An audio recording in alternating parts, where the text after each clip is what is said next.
Hello and welcome to NBA Dream Team, a series in which one of you guys give me 5 players that are on your NBA Dream Team to go up against another subscriber's NBA Dream Team. In today's video, we have subscriber Larice Ridgway versus subscriber Andrea Stepanenko. Larice's Dream Team is Magic Johnson at the 1 spot. 24-second shot would have counted. Michael Jordan at the 2 spot. Into Jordan. Here's Michael at the foul line. A shot on Elo. Good! The Bulls win it! They win it! LeBron James at the 3 spot. Oh, James! Whoa! Kevin Garnett at the 4 spot. And Wilt Chamberlain at the 5 spot. What I can say so far about this team is amazing defensively. Andrea's Dream Team is Chris Paul at the point.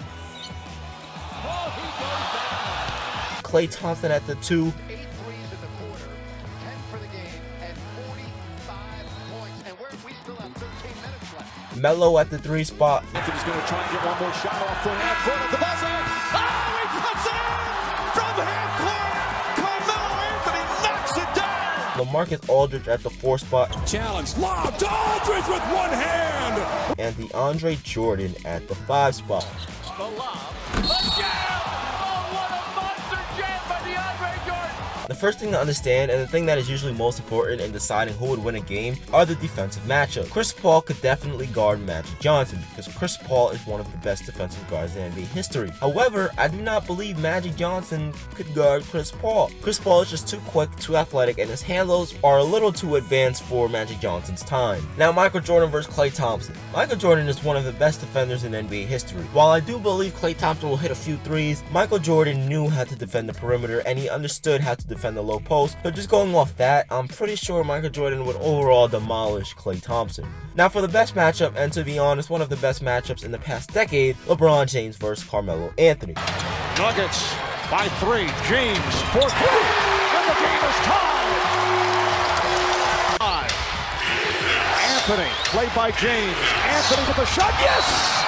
What a night! 10 seconds to go in over. Both are freak athletes, both are bulldozers, both weigh around 250 pounds, both are 6'8". And even though people say Carmelo Anthony isn't a great defender, he actually improved tremendously. And if you look up the stats of Carmelo Anthony versus LeBron James of all time, LeBron and Carmelo have played against each other 26 times. LeBron winning 14 of those 26 and Melo winning 12 of those 26. Against Carmelo, LeBron has averaged 26 points per game, 7 rebounds per game, and 7 assists per game, while Carmelo has averaged 23 points per game, 7 rebounds per game, and 3 assists per game. Judging by the fact that Carmelo's career average for points per game is 25, it is safe to say LeBron does have a slight impact on how Melo plays when they match up. Therefore, I have to give this matchup to LeBron James. But still, this is the best matchup of this 5-on-5. For the next matchup, we have Kevin Garnett versus LaMarcus Aldridge. Kevin Garnett is also a dominant defender and can really spread the floor. He was one of the first big men in NBA history to utilize a mid-range jump shot, which is something LaMarcus Aldridge does a lot.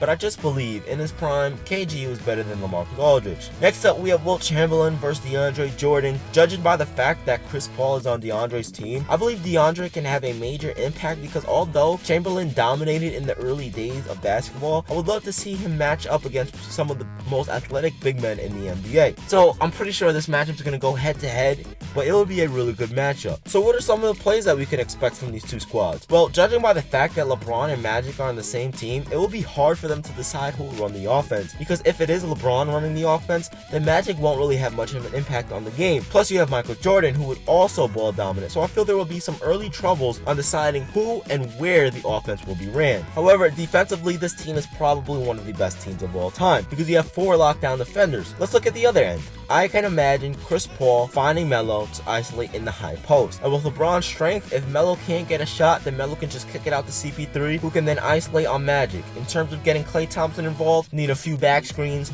Klay Thompson can curl, easy buckets. Only thing I'm worried about is Michael Jordan is really good at reading incoming screens. He's gonna find a way to get over it. The same thing with LeBron James. I believe, however, that most of the scoring will come from Carmelo Anthony. Carmelo Anthony with the greatest scoring game in Knicks history. He's got 62. And Chris Paul. Chris Paul.